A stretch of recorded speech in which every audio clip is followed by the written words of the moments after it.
Good evening, everyone, and thank you for being part of ET Now Dialogues. 15 years, well, it means a lot, and ET Now as a brand would have not reached where it is without some of you really supporting us. So thank you very much. Governor, all I can say, sir, is a big thank you. A big thank you on behalf of everyone in this room, those who are watching the telecast live, and those who would be watching the show later on. It is an absolute honor and a pleasure for us to have you here. Governor, your opening remarks in a sense really set the tone. The economy is growing, inflation is coming under control. Under your leadership, Reserve Bank of India has ensured that the financial stability remains strong and robust. And Forex reserves are strong. So can I say that this is the best macro setup you've seen, at least in your tenure? Yeah, I would think so. It's, the mix, the confluence of various factors are very robust. But having said that, I would like to also qualify it by saying that should not lead us into any kind of complacency or overconfidence. Markets keep changing. International developments keep happening. There could be surprises. So one has to be very alert and agile at all times and try to sort of watch the developments in every corner of, our own economy and also what's happening all around. Because things can sort of turn, it takes very little time for the cycle to change. So one needs to be very alert and agile, no room for complacency, but yes, at the same time, I think the current confluence of factors are strongly favorable to India's growth and stability. Governor, your FY24 estimates, which Reserve Bank of India initially started with, the final number was much above than what the initial estimates were. So for FY25 also, the initial start number is 7.2 to be specific. Are you leaving a lot of headroom for a positive surprise? There can be positive surprises. I don't rule it out. But I think, we give a number when we are totally convinced about it. And our approach is not to sort of gamble by giving a higher number. Our overall approach as a central bank is always very conservative in the sense that when we are absolutely sure about a particular number, we give it. Now we are certain about 7.2%. Of course, yes, there are downsides emanating from possible downside risks. Not downsides, but downside risks emanating from geopolitical conflicts, accentuating further, or, the trade and the capital flow fragmentations becoming more accentuated. So there are downside risks emanating from the external sector. But within that, as I explained a little earlier in my address, in my opening remarks, I think the momentum continues to be strong. So we therefore thought that 7.2% is very much achievable. Even in the first quarter, let me say that 7.3%, I said it should be possible. We expect it very much to materialize. Although our internal nowcasting tells me a slightly higher number. But I'm not saying that in public. I would rather wait for the number to come and then talk about it. So, Governor, when the Reserve Bank of India governor is indicating something, he's thought through it. And now I'm just putting the dots here, which is then your earlier forecast, while you were describing the forecast, your choice of words was cautiously optimistic. The word cautiously optimistic is out. The word confidence has made a comeback. Yeah, I think we are getting used to, a better forecasting scenario. And I hope it sustains because whether in matters of inflation, again touch wood, whether in matters of inflation or growth forecast, you would have seen in the last few years, by and large, the numbers are coming almost in line with our projections. So our forecasting models, our overall, methods, we have brought about a lot of improvements. So that seems to be working. And we are quite confident about the 7.2 for the current year. Governor, last couple of years, we've had a patchy monsoon. The economy has managed to grow despite a patchy monsoon. Looks like we are in for a normal monsoon this year. So, assumptions of your GDP growth, what kind of monsoon factor it is accounting in for? No, if you see the monetary policy resolution, I don't know whether we mentioned, I think we did mention that we assume always a normal monsoon. Because monsoon, again, the uncertainty always persists. Even this year also, after setting in a bit early, for the last 15-20 days, monsoon has slightly slowed down. And currently there is extremely severe heat conditions prevailing in northern states. But the monsoon will revive according to the IMD. But for the projections, for our estimate of GDP growth, and in all respects in monetary policy, we have assumed a normal monsoon. Governor, this is the first time we are speaking to you in a public forum. So probably from a regulator standpoint, the continuity of the government, what does that mean for a regulator? You see, for us, it is the government. There is always a government. Irrespective of which party forms the government, there is always a government. So as a central bank, and for every citizen in the country, there is always a government. So I'll leave it at that. Sir, everybody expects you to leave it that. Everybody expects you to leave it that only. So Not it say is on anything beyond expected that. lines, no? So I have I have played the shot which you expected. So, Governor, since we are talking about shorts, let's look at the pitch report. Global conditions are stable. If one looks at the weather conditions locally also are getting better. So is the stage now getting ready for Reserve Bank of India to do the obvious, which is you've stated that you want to do the obvious, change the stance? This is one point which we have explained quite a lot in the monetary policy statement. Now, you see, we are maintaining the growth inflation balance. And in that growth inflation balance, the interest rates, the repo rate is 6.5%. And it seems to be working because growth continues to remain robust. But inflation is moderating very, very slowly.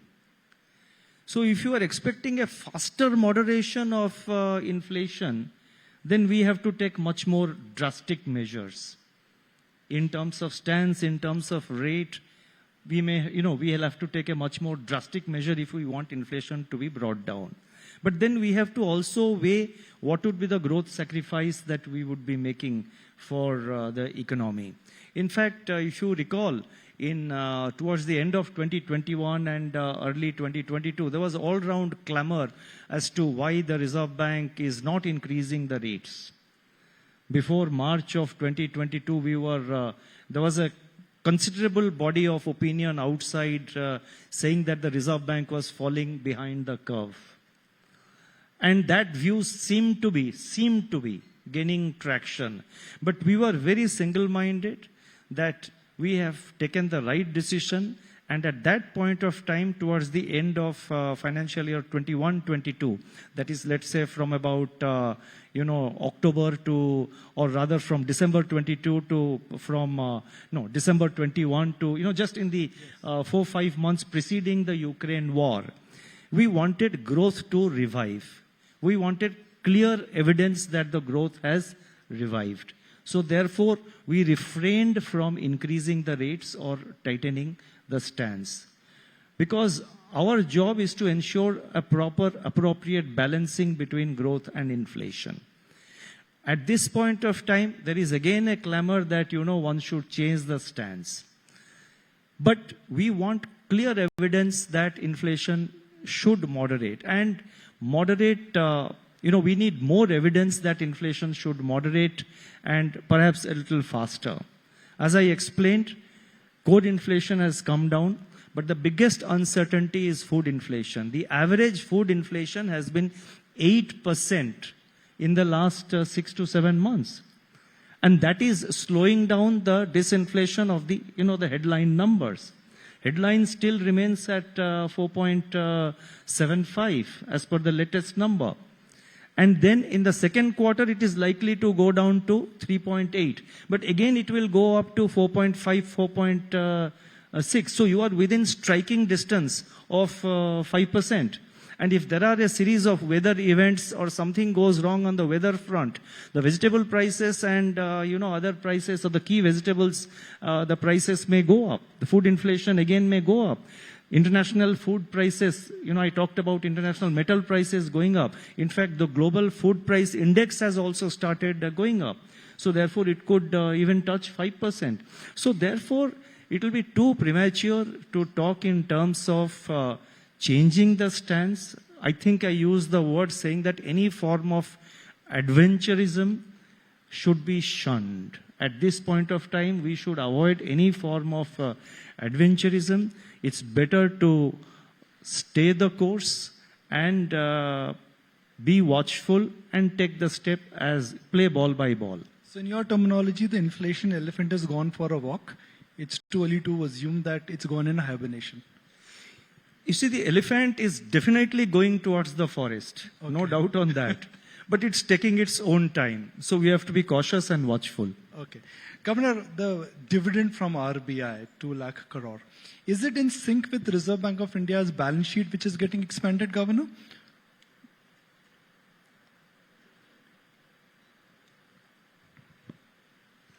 You see, the balance sheet size obviously is growing by about 10% or so annually.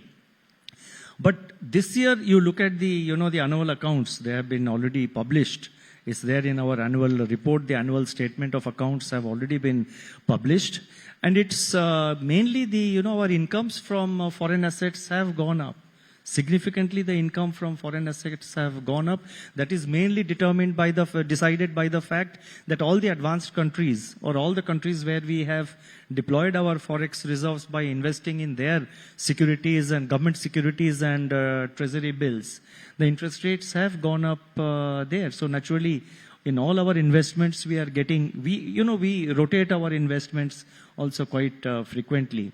So naturally, the income from foreign assets have gone up significantly, and it is determined. It's just a arithmetical number that we have to arrive at, following the principles laid down by the Committee on Economic Capital Framework, the Bimal Jalan Committee. According to that recommendation, it is mainly out of, I would say, the foreign assets income. Governor, Reserve Bank of India's primary goal is to maintain financial stability. But I'd like to draw your attention to the financial markets. The financial market cap right now is at 5 trillion. The real economy is at 4 trillion, which means the financial economy is now higher than the real economy. What do you make of this big expansion in the financial economy? As a regulator, we want to hear your thoughts. No, you cannot sort of draw a conclusion from these numbers, from the headline numbers of nominal GDP and the financial market. You cannot draw a conclusion. There are much more to it. There are much more nuances to it. But all the parameters and indicators of our economic, of our Indian economy and our financial sector, they at the moment look very stable. What you are perhaps implying is that the question that is some part of the market or some segment of the market, is it getting overheated? So that is, I think, to put it, plainly, I think that is the question which you are asking. I think SEBI is engaged with that. So let me not, intrude into SEBI's territory and start talking about the stock markets. I think SEBI is fully seized of what's happening in the markets, and we have our regular interactions with the SEBI as a part of the financial stability and development, FSDC, the Financial Stability and Development Council. We have also a subcommittee which is chaired by the governor. The chairperson SEBI is a member of that. Under the aegis of that, we have an early warning group which meets from time to time and discuss everything that's happening in the financial markets. And if there is anything which is of discomfort, the early warning group addresses that and brings it to our notice. So far as we are concerned, that is how we deal with it.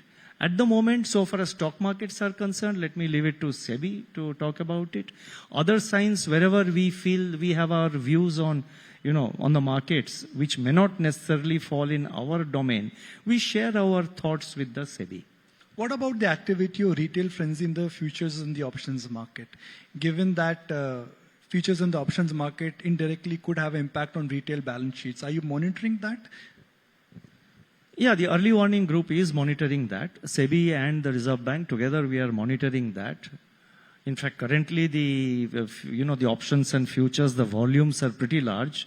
It's, I think you are probably referring to that. It's perhaps larger than the nominal GDP Yes. of the country.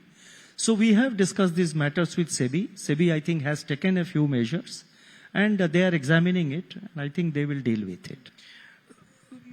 In the past, Reserve Bank of India has taken proactive measures when they thought that there was a bubble in the real estate sector. The economy is growing and the real estate sector is also growing. What are your thoughts there in terms of the expansion which is happening in the real estate sector? This is something Reserve Bank of India in the past has acted on. You see, we are watching the developments in all segments of the credit market. Last year in November, we took certain action against unsecured loans. Not against unsecured loans, but in that particular sector. Unsecured loans, then things like bank lending to NBFCs. So wherever we saw some signs of a possible stress coming, in fact, at that point of time when we took the measures, there was nothing happening really, there was nothing alarming. But our conclusion was that if we leave it as it is, if we leave it unattended, or if we leave it as it is, then it could have led to a possible crisis at a future date. So we acted preemptively. And you would have seen that, in fact, the numbers speak for themselves.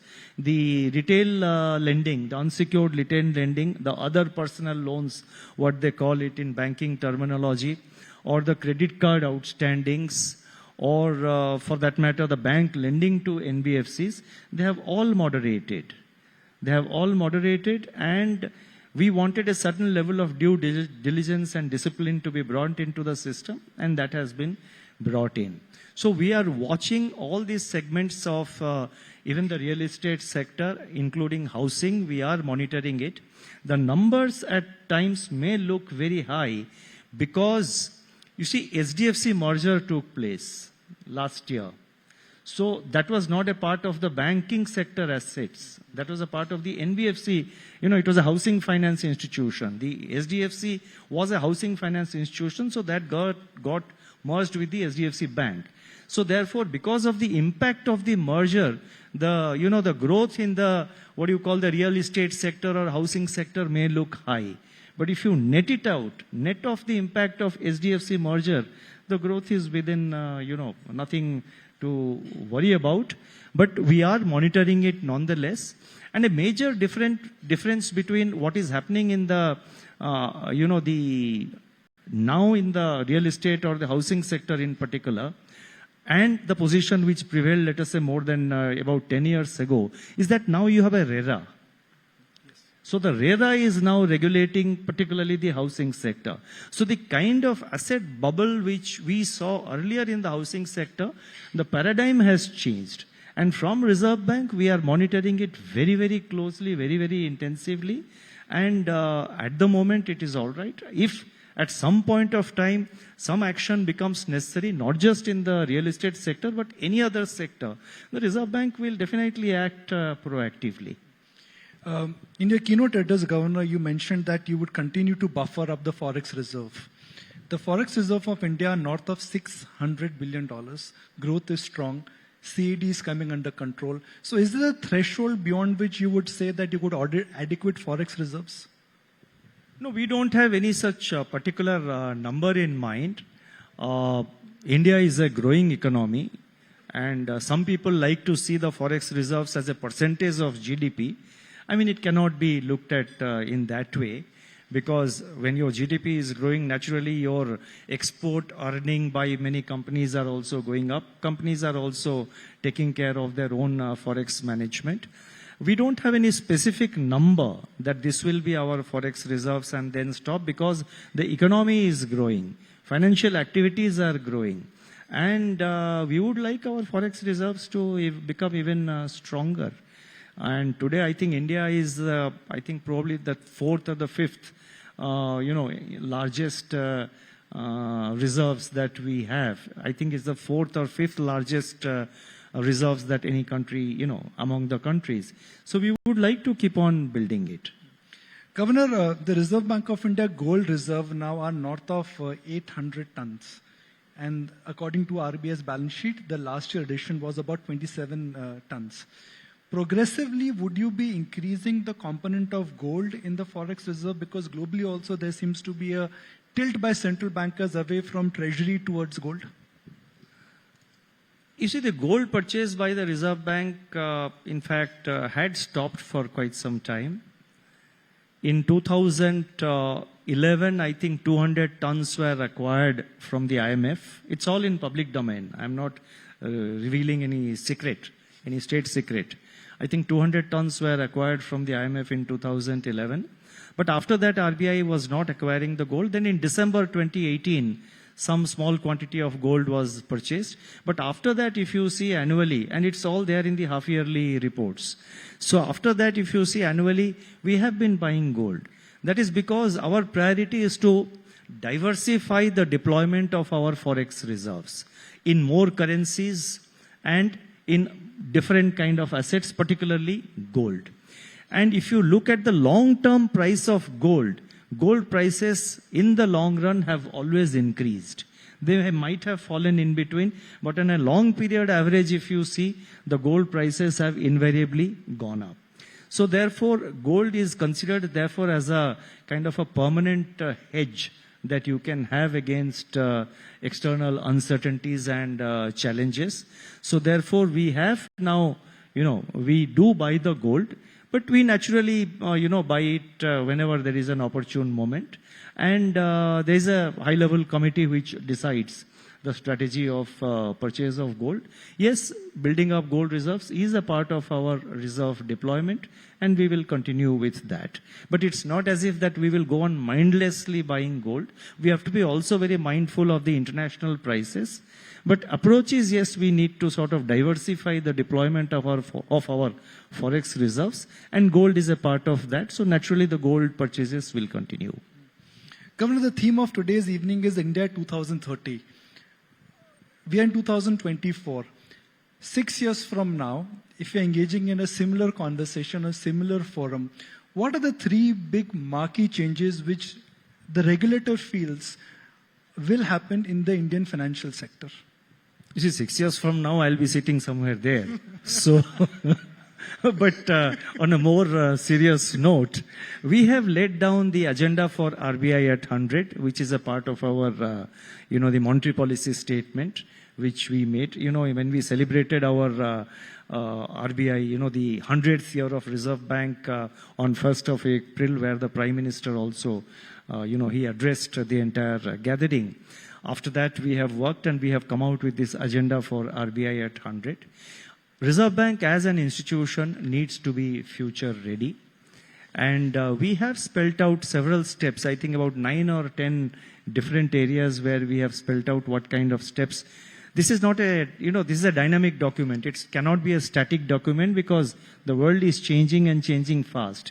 So you cannot just decide your action plan for 10 years and just stick to that. You have to constantly update it and modify that. And modify meaning upgrade that from time to time. Supplement that as may be necessary. But yes, we would like Reserve Bank, as we have said in that document, we would like Reserve Bank to be a model central bank, especially for the global south. We would like Reserve Bank as a central bank which has consistently maintained financial stability and has ensured a conducive ecosystem for the overall economy to grow. Governor, in our interaction in 2021, I'm just going to quote your remarks here. You said that the Indian fintech is like a Ferrari. What Indian financial sector needs is a small car.